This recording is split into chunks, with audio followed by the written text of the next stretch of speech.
ఆంధ్రప్రదేశ్ రాష్ట్రంలో రఘురామకృష్ణరాజు వల్ల జరుగుతున్నటువంటి ఒక అనర్థం అనేది కులాలకి, మతాలకి, ప్రాంతాలకు అతీతంగా ఖండించాల్సినటువంటి బాధ్యత ప్రతి ఒక్కళ్ళ మీద ఉందనేది అయితే ఈ మీటింగ్ సారాంశం. జూన్ 28వ తారీఖున సెయింట్ జేవియర్స్ గ్రౌండ్స్ ఏలూరులో జరిగేటువంటి బహిరంగ సభకి 1,00,000 మంది దళిత క్రైస్తవులు హాజరవుతున్నారు. ఈ సభ ద్వారా రాష్ట్ర ప్రభుత్వానికి ఒక ఖచ్చితంగా హెచ్చరిక జారీ చేస్తాం.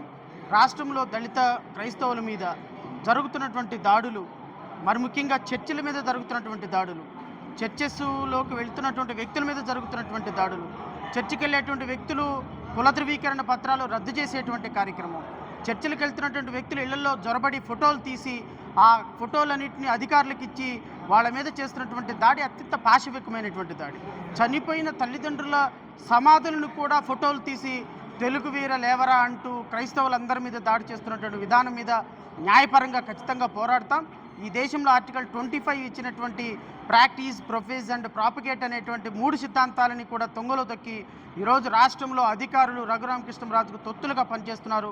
దీని మీద జూన్ 28వ తారీఖున ఖచ్చితంగా సమర శంకారావం పూరిస్తాం. రాబోయే కాలంలో మా దమ్మేంటో రాష్ట్ర ప్రభుత్వాలకు చూపిస్తాం. Thank you.